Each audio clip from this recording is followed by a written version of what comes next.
El capítulo 982 del manga de One Piece nos trajo mucha información, algo de confusión y bastantes sorpresas. Como siempre, hay muchas cosas de las que hablar hoy, pero no te preocupes, en pantalla deberías de estar viendo los temas de los que hablaré. Si quieres saber más sobre esto, quédate y averígualo. Como siempre, la charla al final del video. Sin más, arranquemos.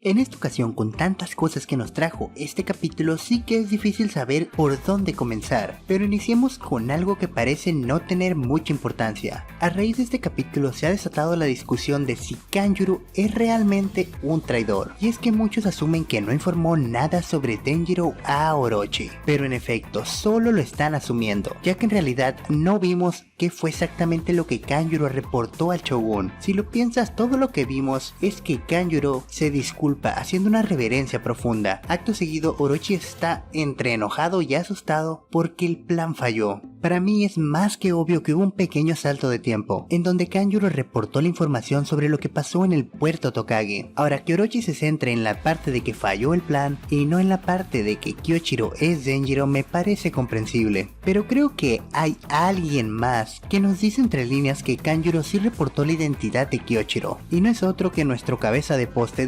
Fukuro Kujo. Para consolar y calmar las inquietudes de Orochi, este dice que todas sus fuerzas se encuentran reunidas en Onigashima.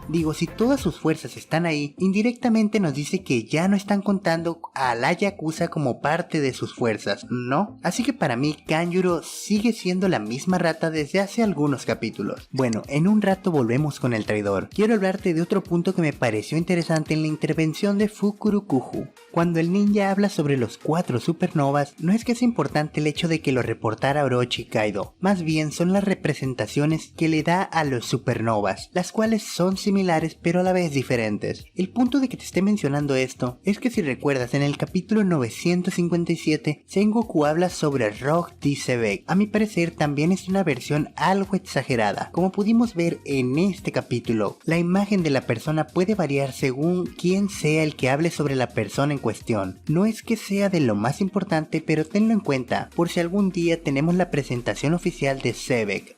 Puede ser un poco diferente a la sombra que se nos mostró en el capítulo 957, para que no te tome por sorpresa. Ahora volvamos un poco con el traidor de las vainas rojas, o más bien con Momonosuke, y vaya paliza que le dieron. En los capítulos anteriores vimos que Momo tomó una daga, más bien la miró, pero todos inferimos que la tomó. Al fin de cuentas sí que se la llevó con él. Lo que no esperaba es que esto le causara tantos problemas, y lo que es más, esperaba algo más decisivo de su parte, algo así como que atacara a Kanjuro en un descuido de este. No es que creyera que realmente lo iba a derrotar, pero pensaba que mostraría ese tipo de agallas. En fin, hay más cosas de las que hablar sobre el pobre Momo. Por ejemplo, Orochi planea crucificar al joven heredero del clan Kozuki. Aquí hay 2 puntos que me patearon bien fuerte. Primero, Orochi proclama poner fin a los Kozuki con la ejecución de Momonosuke. ¿No se supone que Kanjuro ya le informó sobre Hiyori o simplemente se olvidaron de ella? Bueno, eso quiero creer, ya que la otra opción es que ya le dieron cuello, cosa que me resulta difícil de creer, pues sería desperdiciar un personaje y desperdiciarlo a lo grande. El otro punto en esto es que Kaido no se pronuncia al respecto. Ya sabes, el Yonko se suponía que quería obtener información del remanente de los Kozuki. Entiendo que según lo que hablaron en este capítulo, Kaido supone que ninguno de las vainas rojas sabe nada de Raftel, pero eso no aplicaría a Momo, y en todo caso, ni siquiera se tomó la molestia de preguntarle nada, a menos que planee aprovechar la crucifixión para torturarlo y obtener lo que sepa, si es que sabe algo. Definitivamente las cosas se están tornando oscuras, pero muy oscuras para el pequeño Momo. Para cerrar la parte del banquete, hay algo de lo que no me di cuenta durante mi primera lectura, y es que Black Maria tomó a Momonosuke entre sus manos, justo después de que Kanjuro lo arrojara, como un costal de basura usada. Pero después de esto, cuando le ofrece servirle una copa de sake a Orochi, lo deja en su regazo. Esa actitud junto con su interés de estar pegada a Kaido me han dejado muy intrigado. A ver, mi lado fanboy pide que solo sea una amorosa One-chan y bastante enamorada de Kaido, pero siento que hay algo más. Incluso algunos de ustedes comentaron en el video de la reseña que Black Maria puede ser otra infiltrada, al igual que X-Ray, y en lo personal también he pensado que puede ser una aliada de los Kozuki, pero la verdad es que ya no sé. Hay algo que me chirría un poco con estas ideas. Siento que Oda no hace las cosas tan evidentes. En fin, sigo sin llegar a una conclusión sobre este punto. Me gustaría leer tus opiniones al respecto. Vamos a otro lugar y empecemos con la parte del troll Marco. Aquel misterioso mensaje que nos intrigó por tanto tiempo y tantos capítulos resultó ser una nota de lo siento pero llegaré tarde.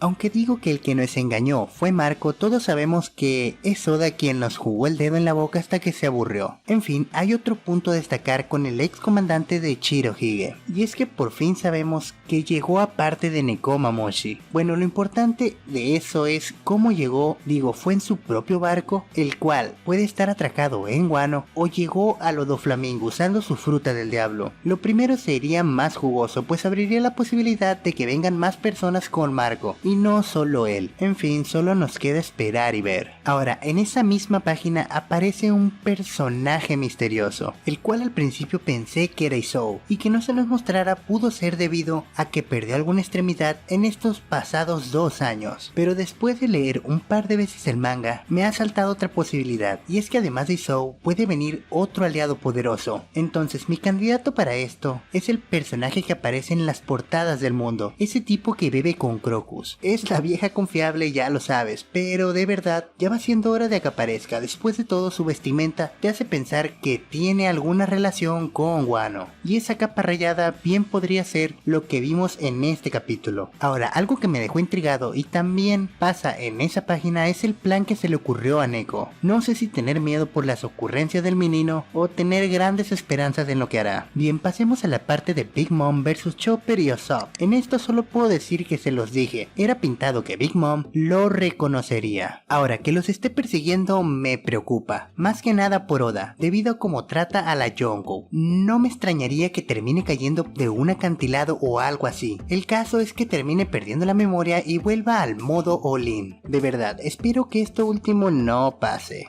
Creo que ya fue suficiente de hacer un chiste con este personaje tan fuerte. Por fin llegamos a la parte de Ulti-chan y Luffy. Aquí solo voy a decir, desde mi lado más fanboy, Ulti definitivamente será la nueva Nakama. Eso es todo, nos vemos. Está bien, dejando las bromas de lado, que Ulti-chan y Luffy se encontraran es un extraño encuentro. Con la personalidad de ambos no me extrañaría que la siguiente cosa que hagan sea darse un golpe mutuamente. Pero no creo que tenga mucho sentido. Una pelea entre estos dos personajes, por lo menos no de momento. Por otro lado, siempre está la posibilidad de un Boa Hancock 2.0. Ya sabes, Luffy la zurra un par de veces y Ulti-chan, como una buena Ohou-sama y razonable, cae enamoradísima. Ahora, en mi opinión, Oda se va a lanzar un gag cómico. Ya sabes, Luffy responderá busco a Kaido, Ulti le dirá que suba las escaleras y siga al fondo, y seguirá ahorcando a Page One, enseñándole modales a su hermano menor, mientras este trata de librarse para atacar a Luffy, pero a Ulti-chan eso le importa entre poco y nada. No sé, pero siento que esto es lo que va a pasar. Bien, dejé algunas cosas de lado que son importantes, pero no creo que tanto. Por ejemplo, lo de Kinemon perdiendo sus ropas. Algunos lo pueden confundir con que el agua anuló su habilidad, pero no. Lo más seguro es que a algunos de la alianza se les cayera la ropa, y recuerden que cuando esto pasa la ropa vuelve a la normalidad. También está lo de Nami, que en realidad no es solo su encuentro con Prometheus, también te pudo extrañar su comentario dejado atrás sobre sus nakamas, con ese lo que sea, a lo que Carrot se sorprende. Pero ¿qué te puedo decir respecto a eso? Es Nami siendo Nami, no es como si no lo hubiese hecho antes. En otras ocasiones, cuando no puede ayudar, decide no ser una carga. Bueno, dejémoslo ahí. De lo contrario, terminaré hablando de todo, incluso de lo que planeé dejar de lado. Quiero recordarte que tengas claro que este análisis es basado en mi manera de ver e interpretar el manga, por lo que eres libre de estar en desacuerdo. Puedes compartir tu opinión, quién sabe, tal vez salga algo interesante en la sección de comentarios. Claro, también pude pasar por alto algo que sea relevante pero no logré ver, y es muy probable que tú sí lo vieras. Así que no dudes en compartirnos ese detalle. Por cierto, si eres nuevo por acá, yo soy Thailand. Si te ha gustado el video te recomiendo suscribirte para que no te pierdas más contenido como este. No te olvides de activar la campanita para que YouTube te notifique cuando haya un nuevo video.